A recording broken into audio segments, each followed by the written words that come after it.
नमस्कार। ज्योतिष और वास्तु के चैनल में आपका बहुत बहुत स्वागत है। आज हम बात करेंगे लाल किताब के अंदर बताए गए उपाय के बारे में।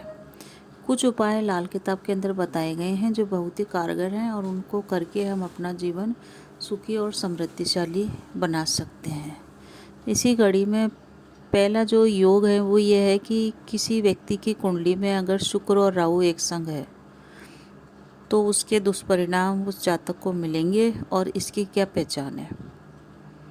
लाल किताब व्यक्ति को अच्छा इंसान बनने और अच्छे खान पान की ओर ध्यान देने को कहता है। और लाल किताब में बताए गए उपाय भी व्यक्ति के सुखी जीवन के लिए ही होते हैं।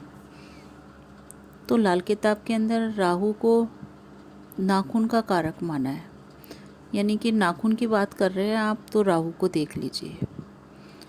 कोई भी व्यक्ति अगर नाखून बढ़ाना शुरू कर देता है तो उसके ऊपर राहु का बुरा प्रभाव पड़ना शुरू हो जाता है। उसकी मानसिक स्थिति उसी समय ख़राब हो जाएगी जब वो नाखून बढ़ाना शुरू करेगा, तो उस पर राहु का बुरा प्रभाव शुरू हो जाएगा। अब किसी व्यक्ति की कुंडली के अंदर राहु और शुक्र दोनों एक साथ बैठे हुए हैं जन्म की कुंडली के अंदर, या गोचर में राहु और शुक्र एक संग आ रहे हैं, तो उस व्यक्ति को परेशानियां होएगी अपनी पत्नी की तरफ से, अगर वो शादीशुदा है तो राहु राक्षस का कारक है और शुक्र पत्नी का कारक है। जब शुक्र और राहु एक संग होते हैं तो व्यक्ति की पत्नी में दो विशेषताएं आ जाती है, और वो दोनों विशेषताएं या दोनों आदतों के कारण व्यक्ति परेशान होता है। तो वो दो आदतें उसकी पत्नी की क्या होगी?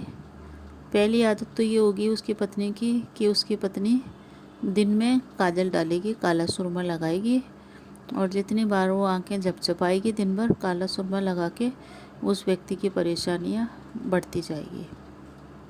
तो पहली आदत तो ये है कि उसकी पत्नी दिन में काला सुरमा लगाएगी। दूसरी आदत ये होगी कि उसकी पत्नी नाखून बढ़ाने की शौकीन हो जाएगी और वो नाखून बड़े करके रखेगी, उसको सजा सजा के रखेगी, और इससे व्यक्ति की परेशानियां बढ़ेगी।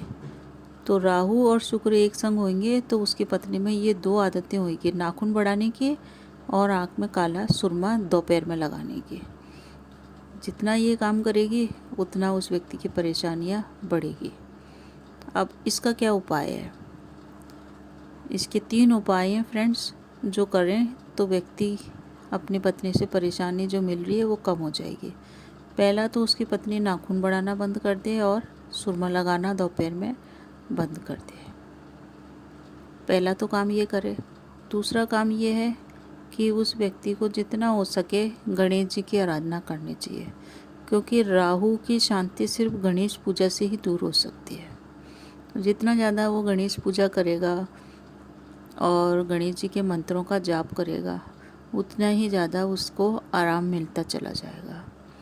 तीसरा उपाय ये है कि वो अपने हाथ से एक नीम का वृक्ष अवश्य लगाएं और उसको बड़ा होने में सहायता करें। और अगर घर में ही नीम का वृक्ष है तो उसकी सेवा करें। तो नीम का वृक्ष अगर वो अपने जीवन में लगा लेता है 1 या 2 बार, तो राहु की पीड़ा से उसको काफ़ी कुछ मुक्ति मिल जाएगी। इन 3 उपायों को करने से उसका राहु शांत होगा, और राहु जब शांत होगा तो शुक्र अपने आप ही बलवान होगा, क्योंकि दोनों एक संग बैठे हुए हैं। राहु जब बलवान होता है तो वो बुरा फल ही देता है। वैसे तो राहु कई जगह पे अच्छा फल देता है, जैसे छठे घर का राहु, तीसरे घर का राहु अच्छा होता है, परंतु अगर वो शुक्र के साथ है, अगर या गोचर में शुक्र के संग आ रहा है तो फिर जातक को परेशानियाँ होती है। तो शुक्र और राहु के ये लाल किताब में उपाय बताए गए हैं।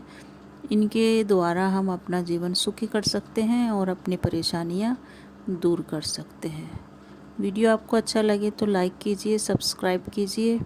आपका आने वाला जीवन सुखी और समृद्धिशाली बने, इसी शुभकामनाओं के साथ धन्यवाद।